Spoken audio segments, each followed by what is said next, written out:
de perseguidor da igreja a discípulo de Barnabé, tem o apóstolo Paulo e o grande ministério realizado, né, pelo Senhor Jesus Cristo por meio dele. Lucas, eu mesmo investiguei tudo cuidadosamente desde o começo e decidi escrever-lhes um relato ordenado, ó excelentíssimo Teófilo. Lucas 1:3, Teófilo, talvez um mecenas, né, um apoiador do trabalho de Lucas, tá ok? O médico amado, autor do Evangelho e Atos, livros importantíssimos, né, do Novo Testamento.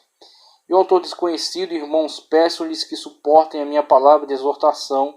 Na verdade, o que eu lhes escrevi é pouco. Hebreus 13:22. Talentoso escritor de cultura judaica e nome desconhecido. Então, o autor que será conhecido somente na eternidade, quando Deus nos apresentar. Mas deixo aqui meus elogios a este autor dessa carta extraordinária, de uma argumentação maravilhosa. Veja só, eu quero trazer aqui algo que não foi possível, não teve tempo de ser apresentado lá na palestra, que foi exatamente essa questão dos 4 Tiagos que são mencionados aí no Novo Testamento, tá? Então, um estudo que eu peguei em www.internautascristãos.com /textos, /artigos, /4 Tiagos existentes na Bíblia. Então, tem aí o endereço, né? Você vai ver em tela, do autor desse estudo interessantíssimo aqui sobre os 4 Tiagos que aparecem aí citados na Bíblia. Eu quero fazer a leitura então daquilo que você está vendo aí na sua tela. Veja só, há 4 personagens bíblicos chamados Tiago. Um deles é o irmão do Senhor Jesus Cristo. 2 são apóstolos e o 4º é pai do apóstolo Judas. Judas apóstolo, que não é também o autor da carta de Judas, ok? O autor da carta de Judas é meio-irmão do Senhor Jesus Cristo, que não foi chamado nessa ocasião. Os irmãos de Cristo, na ocasião da chamada desses apóstolos aqui, eles sequer, né, tinham Cristo como Messias, sendo que posteriormente eles o reconheceram como Messias. Então, Tiago, irmão de Jesus Cristo, né, meio-irmão de Jesus Cristo. Temos uma citação onde aparece um Tiago como sendo irmão, meio-irmão de Jesus. Vejamos. Não é este filho do carpinteiro? Não é sua mãe Maria e seus irmãos Tiago, José, Simão e Judas? Mateus 13:55. Esse Tiago, meio-irmão de Jesus, tornou-se líder na igreja de Jerusalém. Ele é citado liderando o concílio realizado em Atos 15 para resolver as questões polêmicas da igreja. Ele também é o autor da carta que leva seu nome. Eis aqui, a gente já entregou o ouro logo de cara, né? O autor da carta de Tiago é o Tiago, meio-irmão de Jesus, que na época do chamado do colégio apostólico sequer tinha Jesus como Messias, né? Então, aquele Tiago era outro personagem. Agora temos Tiago, filho de Zebedeu, que é um dos apóstolos. Tiago, filho de Zebedeu. Esse Tiago era irmão do apóstolo João. Então temos o Tiago aí, os chamados... Eu já estava com o nome na boca aqui para falar. Eu vou me lembrar. Os chamados filhos do trovão, só que tinha um termo, né? O termo aí em grego, o termo em hebraico para isso aí, né? Os filhos do trovão, né? Conforme são chamados, né? Irmão de João. E também foi chamado para o apostolado. Ora, os nomes dos 12 apóstolos são esses. Primeiro, Simão, por sobrenome Pedro, e André, seu irmão, Tiago, filho de Zebedeu, e João, seu irmão. Mateus 10:2. Ora, os nomes dos 12 apóstolos, assim, eu acabei de ler. Esse Tiago é frequentemente citado próximo a Jesus, juntamente com Pedro e João. É Boanerges, tá ok? Boanerges. Então, esse João, junto com Tiago, são chamados Boanerges. Ele foi o primeiro apóstolo a ser martirizado. Esse foi o primeiro a ser martirizado. Por aquele tempo, mandou o rei Herodes prender alguns da igreja para os maltratar, fazendo passar o fio da espada a Tiago, irmão de João. Veja que esse Tiago não pode ser o mesmo que participou, né, que liderou o concílio lá de Jerusalém, porque logo no começo aqui do ministério, esse Tiago foi morto como Marte. Então temos aí o primeiro Marte apóstolo, né? Depois teremos Estevão também, entre os discípulos, né? Entre os discípulos seguidores aí do Senhor Jesus Cristo. Mas temos aí o primeiro Marte apóstolo, Tiago. Tiago, filho de Alfeu, um dos 12 apóstolos. Então temos outro Tiago aí. No Evangelho de Mateus temos a menção desse Tiago. Filipe e Bartolomeu, Tomé e Mateus, o publicano. Tiago, filho de Alfeu e Tadeu. Mateus 10, 3. Havíamos citado 10, 2, agora 10, 3 de Mateus. Tiago, filho de Alfeu. Tiago, irmão de João. Tiago, filho de Alfeu. Ok? Tiago, pai de Judas. Há ainda uma breve menção a outro Tiago, indicado como pai do apóstolo Judas. Não o Iscariotes. Tá certo? E também não autor da carta. Quando ali entraram, subiram para o cenáculo, onde se reuniram Pedro, João, Tiago, André, Filipe, Tomé, Bartolomeu, Mateus, Tiago, filho de Alfeu, Simão, o Zelote, e Judas, filho de Tiago. Judas, filho de Tiago, veja só, esse quarto Tiago citado, pai então desse Judas, apóstolo.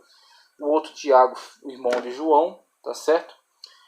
Um outro Tiago que é filho de Alfeu, tá certo? Também do grupo apostólico. E o quarto Tiago, que é o meio-irmão de Cristo, que foi o autor da epístola e também líder da igreja de Jerusalém. Okay?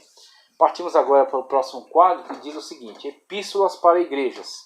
Então, naquela qualificação de cartas do Novo Testamento, né? Evangelhos, conforme já falei para vocês. Temos aí um estudo que está lá na playlist, né? Especificamente acerca de cada um dos evangelhos, acerca das cartas. E aí temos somente algumas menções que quero fazer sobre algumas ênfases, tá? Então, as ênfases das cartas. Já, inclusive, falei um pouco acerca disso na primeira palestra, somente para fazer aqui, só para darmos uma relembrada nisso. Então, epístolas para igrejas, né, do apóstolo Paulo. Veja só, as epístolas soteriológicas, principais documentos onde Paulo desenvolve o tema da salvação. Aí, tratando disso, não que em outros ele não fale, e também não que nessa carta ele fale só sobre isso, mas olhando para o conteúdo geral dessas cartas, dessas epístolas, observamos que o tema predominante é salvação. Romanos, óbvio, né? Acerca de salvação, é extraordinária, a carta de maior discussão soteriológica e principalmente a grande interminável briga entre arminianos e calvinistas. Coisa que só vai terminar lá na eternidade.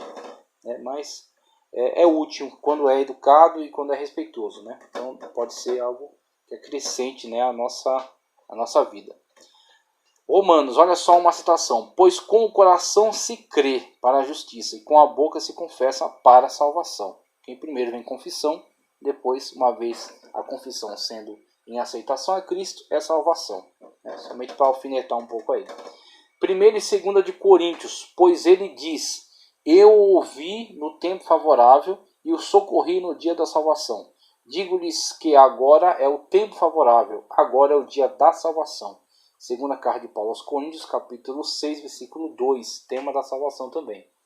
E a carta aos Gálatas: não anulo a graça de Deus, pois se a justiça vem pela lei, Cristo morreu inutilmente. Então, Paulo deixando muito claro que a salvação não é pela lei, sim pela graça de Cristo Jesus, conquistada para nós na cruz do Calvário. Que entrar pelo caminho da lei é anular a graça em Cristo, e assim tornar a obra de Cristo inútil.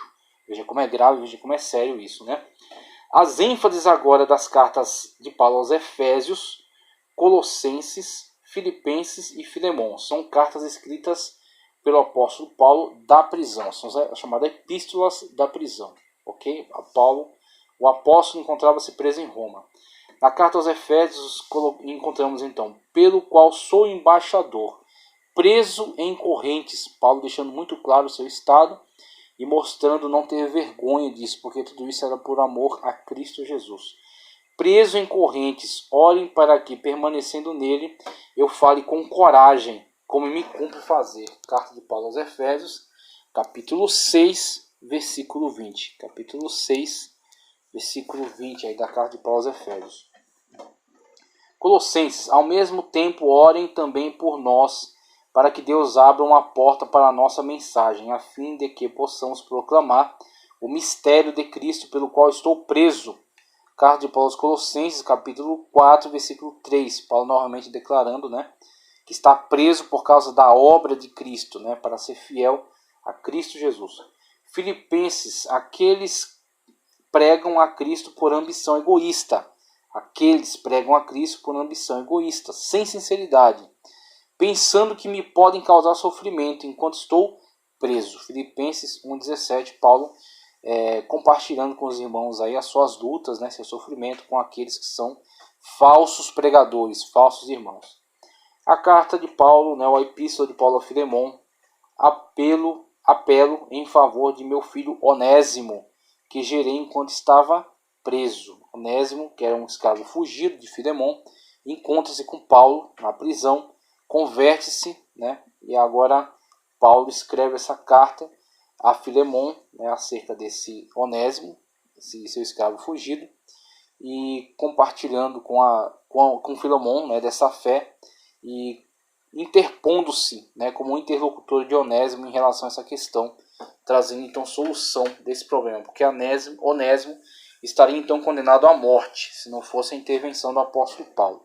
Mas Paulo então muda totalmente essa mentalidade, né, destruindo o escravagismo no seu âmago, que é a ideia de homens superiores a outros homens, e ele coloca que todos estão submetidos e nivelados e igualados pela graça de Cristo Jesus. Todos são pecadores, todos eram pecadores e são agora salvos na pessoa bendita de Cristo Jesus, inclusive Onésimo e Filemon. Então Paulo coloca as coisas nesses termos aí. Epístolas escatológicas do apóstolo Paulo, né, com ênfase nesse tema, 1º e 2º de Tessalonicenses. Depois disso, os que estivermos vivos seremos arrebatados juntamente com ele nas nuvens, para o encontro com o Senhor nos ares, e assim estaremos com o Senhor para sempre. Primeira epístola de Paulo aos Tessalonicenses, capítulo 4, versículo 17. Aí partimos para as pastorais. 1ª e 2ª de Paulo a Timóteo. Paulo, apóstolo de Cristo Jesus, por ordem de Deus, nosso Salvador, e de Jesus Cristo, a nossa esperança, a Timóteo, meu verdadeiro filho na fé. Graça, misericórdia e paz da parte de Deus Pai e de Jesus Cristo, o nosso Senhor. Primeira carta de Paulo a Timóteo, capítulo 1, versículos 1 e 2, carta de Paulo a seu filho na fé, Timóteo, né? Epístola pastoral. Outra epístola pastoral que é escrita por Paulo a Tito, Paulo, servo de Deus, apóstolo de Jesus Cristo, para levar os eleitos de Deus à fé e ao conhecimento da verdade que conduz à piedade. A Tito, meu verdadeiro filho, em nossa fé comum, graça e paz da parte de Deus e de Jesus Cristo, nosso Salvador. Tito 1 ao 4, né? Carta pastoral de Paulo a Timóteo e a Tito. Agora, as epístolas universais. Temos Tiago, servo de Deus, e do Senhor Jesus Cristo, as 12 tribos dispersas entre as nações. Saudações. As 12 tribos dispersas entre as nações. Veja que ela não tem um destino certo, ela vai circular. Ela vai ser uma carta lida, copiada e que vai circular entre essa vasta comunidade que ele qualifica como as 12 tribos, falando de judeus, né, judeus convertidos ao cristianismo, dispersa entre as nações. Então temos aí um amplo alcance, né, um raio de alcance enorme para essa carta. A 1ª e 2ª de Pedro, cito 1ª de Pedro 1:1, Pedro, apóstolo de Jesus Cristo, aos eleitos de Deus, peregrinos dispersos. Veja, Ponto, a parte norte ali, né, do que hoje é a Turquia, Galácia, Capadócia, na Ásia e na Bitínia. A Ásia também era uma das regiões ali do que hoje chama-se Turquia, tá? E Bitínia. Então, algumas regiões mencionadas aí pelo apóstolo Pedro, né? 1ª de João. A 1ª de João principalmente é qualificada como universal. Nós lhe proclamamos o que vimos e ouvimos para que vocês também tenham comunhão conosco. Nossa comunhão é com o Pai e com seu Filho Jesus Cristo. Essa é a mensagem que dele ouvimos e transmitimos a vocês. Deus é luz e nele não há treva alguma. A vocês. Então temos aí também esta questão ambígua, né, colocada aí nesse plural e sem um destino certo. Ela vai circular entre muitos cristãos. 1ª Epístola de João 1, 3 ao 5. Agora aspas que eu coloquei na 2ª e na 3ª. A 2ª e a 3ª de João são dirigidas a uma pessoa, a Gaio, e a um grupo, né? A chamada a irmã amada, né? Que na verdade pode-se acreditar ser uma igreja, na verdade, né? Uma igreja. A carta universal de Judas, Judas, servo de Jesus Cristo, e irmão de Tiago, meio-irmão de Cristo Jesus, do Senhor Jesus Cristo, aos que foram chamados, amados por Deus Pai, e guardados por Jesus Cristo, misericórdia, paz e amor, lhes sejam multiplicados. Tanto Tiago quanto Judas não se valem da questão de serem meio-irmão de Jesus Cristo como forma de colocarem como título de honra, mas eles preferem se colocar como servos, adequadamente, ambos se colocam como servos de Deus, servos de Jesus Cristo. É muito interessante essa forma de se posicionar, é muito interessante. A Epístola aos Hebreus, que, como disse, foi destinada a um grupo, né, um grupo de judeus, oriundos de judeus que agora integram, né, o cristianismo, cristãos oriundos do judaísmo, né? Carta aos Hebreus eu cito aqui: não se deixem levar pelos diversos ensinos estranhos. É bom que o nosso coração seja fortalecido pela graça e não por alimentos cerimoniais, os quais não têm valor para aqueles que os comem. Nós temos um altar do qual não tem direito de comer os que ministram no tabernáculo. O sumo sacerdote leva sangue de animais até o Santo dos Santos, como oferta pelo pecado, mas os corpos dos animais são queimados fora do acampamento. Assim Jesus também sofreu fora das portas da cidade para santificar o povo por meio do seu próprio sangue. Portanto, saímos até ele, fora do acampamento, suportando a desonra que ele suportou. Pois não temos aqui nenhuma cidade permanente, mas buscamos o que há de vir. Buscamos a que há de vir. Por meio de Jesus, portanto, oferecemos continuamente a Deus um sacrifício de louvor, que é fruto de lábios que confessam seu nome. Carta aos Hebreus, capítulo 13, versículos 9 ao 15. E você vê aqui o trabalho extraordinário que ele faz com a simbologia do Antigo Testamento, a simbologia da ritualística judaica, e mostrando a superioridade do sacrifício de Cristo e do serviço que prestamos a Cristo Jesus. Saiamos ao seu encontro fora do acampamento, suportando a vergonha, mas sabendo que estamos destinados a uma cidade melhor, né? A uma salvação extraordinária do sangue de Cristo Jesus. Como é maravilhosa essa argumentação aqui do autor da Carta aos Hebreus. E o livro profético Apocalipse, né? Apocalipse do apóstolo João, autor do Evangelho, as 3 cartas, e o livro de Revelação. Revelação de Jesus Cristo, que Deus lhe deu para mostrar aos seus servos o que em breve há de acontecer. Ele enviou o seu anjo para torná-la conhecida ao seu servo João, que dá testemunho de tudo o que viu, isto é, da palavra de Deus e o testemunho de Jesus Cristo. João, às 7 igrejas da província da Ásia, a vocês graça e paz da parte daquele que é, e que era, e que há de vir, dos 7 espíritos que estão diante do seu trono. Apocalipse 1, 1 ao 4. A revelação de Jesus Cristo, né? Aquelas 7 igrejas e também destinada a nós. Ok? Eu trago um estudo que também está na playlist, um estudo geral aqui sobre epístola, que eu quero somente dar uma lida rápida aqui. Alguns qualitativos em relação à epístola. Veja só. Epístolas, do grego epístole, são correspondências formais, diferentemente das simples cartas. Poderiam ser escritas em papiro, você vê acima aí, né, uma imagem do papiro, tá certo? Pergaminho, você vê, por exemplo, enrolado nesses 2 rolos, um pergaminho. O papiro extraído de plantas, né, que são caniços aí cortados e colocados de forma trançada, batidos, raspados